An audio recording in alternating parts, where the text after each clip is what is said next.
Welcome to the Wired to Hunt Foundation's podcast, your guide to the fundamentals of better deer hunting.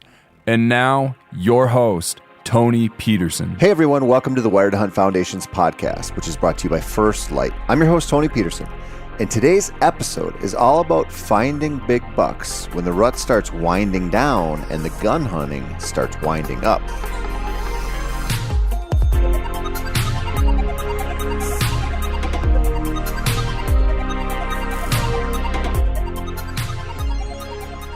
Before I explain what this episode is all about, I gotta give you a quick sales pitch. MeatEater is running a massive Black Friday sale. Now I know, you're sick of hearing about the sales, but probably not as sick of them as I am. They are still a hell of a good chance to pick up some sweet First Light or FHF gear or Phelps or MeatEater or some of our partner gear. You'll find a bunch of killer products at 20 to 40% off. Just head on over to themeateater.com and check it out. And here's the better part. If you don't want me to get fired, because I'm literally as low on the totem pole as you can get here at MeatEater, and likely the first one on the chopping block, you can visit the MeatEater store under the old shop tab and look for the crew picks pages. Way at the end, you'll see a picture of yours truly sitting in a tree stand waiting on a big buck. If you click on it, you'll see some of my gear picks. Now, this is the stuff I use, and if enough of you visit that page, I might get to keep producing this podcast and make some, really cool public land hunting films next year instead of getting fired and having to go back to the freelance world. I thank you in advance. And enough of that stuff. We are at the stage of the rut where the roller coaster is almost finished. The fun is mostly over. The grind is almost back upon us, and well, that kind of sucks. But not all hope is lost.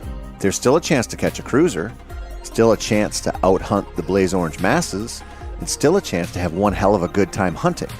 You just need to learn how to play hide and seek at a high level, with a heavy emphasis on the seek part.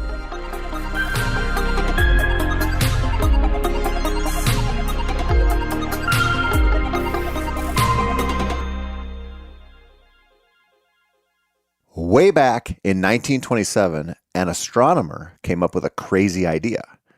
He said that he thought the universe started as a single point and has expanded ever since.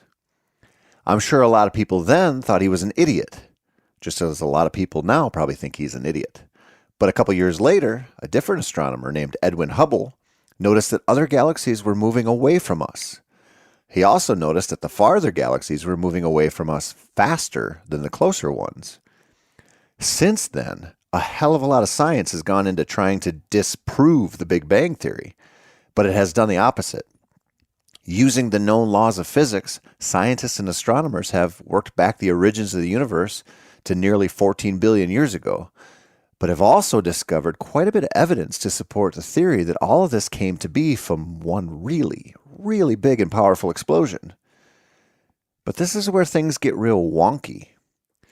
This isn't an explosion of matter into the universe, but an explosion of the universe itself. All of space is expanding, and it's taking the stuff inside of it with it. It's expanding pretty fast, too. By studying the brightness of known stars through the observable universe, scientists now say that the rate is 45.5 miles per second per megaparsec, which is a unit of measurement equal to 3.26 million light years. Keep in mind, a light year is 6 trillion miles. So put another way, in the next 9.8 billion years, at the current expansion rate of the universe, the distance between cosmic objects will double. That might not sound like a lot, but it is actually unreal. The question is, what is the universe expanding into? Does it ever stop? One theory that addresses these questions is the Big Crunch. This theory says that eventually the universe will stop expanding and the force of gravity will start to cause it to reverse course. Eventually, over cosmological scales of tens of billions of years, all that super spread out matter will come back together into one big singularity. And once it does, guess what? There could be a giant explosion from all that energy that pushes things back out again. In other words, we might just be living in an unfathomably huge accordion. Well, that's not exactly it. And the big accordion theory which I just invented, probably isn't going to gain a lot of traction in the scientific community. The folks at NASA are so stuck up, they never actually listen to squirrel hunting writers. Anyway, what does this have to do with whitetails? Well, we went through the big bang of the rut, and guess what? The big crunch, it's on us now.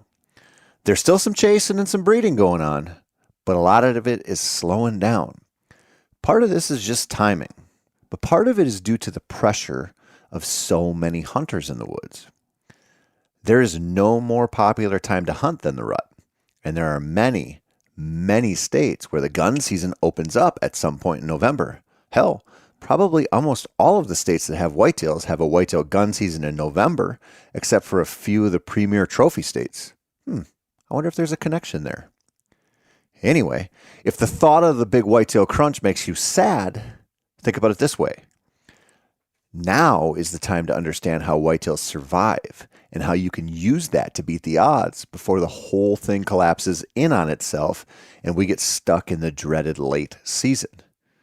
The way to do this is to understand how deer move. Not how they put one hoof in front of the other, but how they get from point A to point B without getting shot in their lungs or harassed by road hunters. They do this by being masters of hide and seek. They do this by understanding everywhere they can travel that offers them an advantage. Now, I know I've talked about this a lot, but I think it's worth a lot of talking. I think it's worth a lot of thought for most of us, because this is how whitetails survive, and we honestly make it pretty easy for them to do so. This lesson is just driven home to me every year in ways that make me believe it might be the most important thing for whitetail hunters to understand. Survival instinct is no joke, and it's the primary driver behind so much of a deer's daily movements. I don't mean that in the realm of getting enough calories in their belly to see another day, or enough water or whatever. I mean it in terms of predator avoidance, of which we are the biggest threat. Now, allow me to go off on a tangent here about this topic, because I think it deserves a deeper look. Years ago in a past life, as an associate editor for Peterson's Bow Hunting magazine, I had a conversation with one of our columnists who is a big name in the deer world. And he casually said, "I don't know what it is, but the bucks on my place seem to get dumber once they hit 5.5 years old. They just move more in daylight and they get easier to kill." My first reaction was, "What the hell are you talking about? How could that even be true?" But it is true. And the reason for it is those deer have dull survival instincts. They've been conditioned to accept risky behavior because it hasn't been risky to them at all for all of their lives. This is kind of like if you took a trust fund kid and you just nerfed up the world for them. You deliver to them the best food, the best houses on the best beaches all over the world. You hire security teams to watch over their every move and keep them safe. And they live their entire life this way. Let's say until they are 70 years old. But then you pull the old switcheroo on them. You cut off their bank accounts. You change the locks on all those mansions. You sell the private jets and you say, "You know what, buddy? You're on your own now." Do you think that person would function pretty well in the real world? Probably not. Now, maybe this is a poor comparison, but take a buck on 1,000 acres of private land in southern Iowa. Sure, he has coyotes to worry about, but those song dogs have a smorgasbord of critters to eat. That buck, he's born there. He eats on food plots every day or noms down on some supplemental feed in the winter. He's healthy and relatively free to do as he pleases. Every year, he grows a bigger set of antlers. And sure, he's going to smell humans. Hell, he probably sees hunters in the trees. But even when he does, they don't shoot at him. They leave him alone. He chases does. He beds where he wants to. And he enjoys his nerfed up deer world. He grows old in that place, learning every year that he's safer and safer. So finally, he's had no negative consequences for going to his favorite food source 2 hours before dark or chasing does wherever the scent of the ladies take him. But he's also 6.5 years old, sports about 190 inches antlers on his head, and suddenly his once benign human benefactor says, "I'm done babysitting you. You're on a hit list." That deer, survival-wise, is at an enormous disadvantage. He's been conditioned to believe there isn't much in the way of danger out there.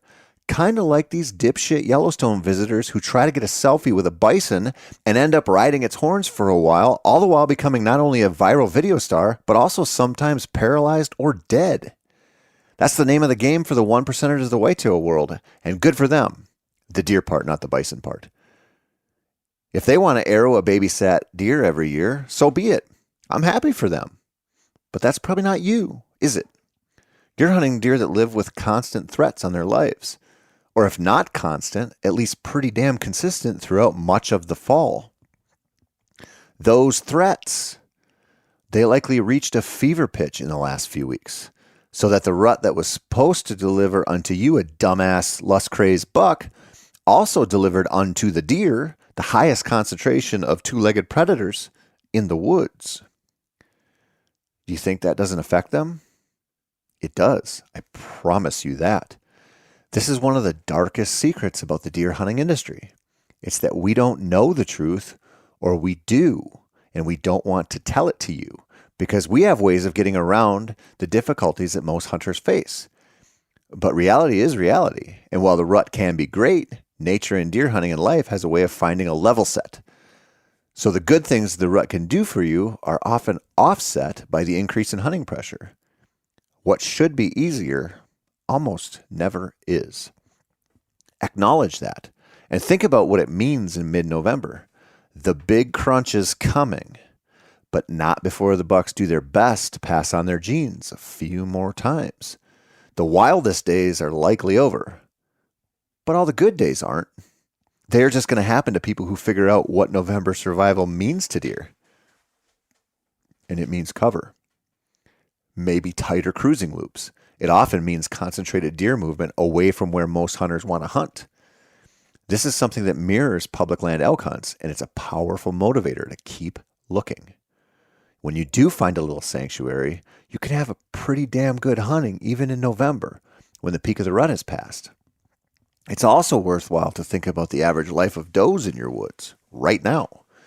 They are sensitive to that hunting pressure too. Probably more sensitive than your average buck, I would guess. They have that pretty big inconvenience visited upon them, but they also have the harassment from all the boys. And while deer are social animals, they also seem to appreciate being mostly left alone. Where those does and fawns go, so too will go your bucks. This, at least on paper, probably cuts down on the need to cruise all over the countryside with their noses to the ground and a little extra lead in their pencils, if you get my drift. What's the secret to figuring this out? Well, look at the positives. Maybe, and obviously this varies wildly by state and by individual properties, maybe some of the initial fervor over the rut has died off.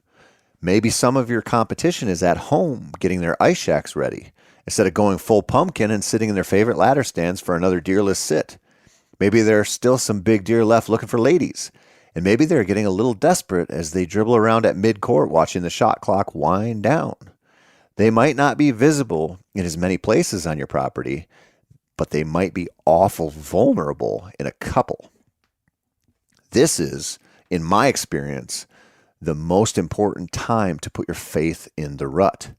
It's still happening out there, and that's a good thing. You just need to go find it. And I'm going to tell you something that might not make you feel better. Trail cameras probably aren't the ticket here. Now, I'm not saying don't run them. I really don't care if you do or don't. But if you're running a traditional camera and only checking it once a week, you're a week behind. If you're running cell cameras, they're showing you a percentage of the deer. That's it. And it's probably not a great percentage. If you decide a November 20th all-day sit is worthless because your cell cams aren't showing chasing every day, you're missing the point. You are literally not hunting for reasons that make no sense. Instead, it's time to treat this part of the rut differently. Gone, or at least going, are the days where just planting your butt in a seat over a promising funnel is good enough. Now, if the trails are still pounded and the action seems okay, by all means, keep at it. But pay attention, especially if you're out there gun hunting. If your favorite funnel or pinch point doesn't deliver in an all-day sit, you gotta go somewhere else.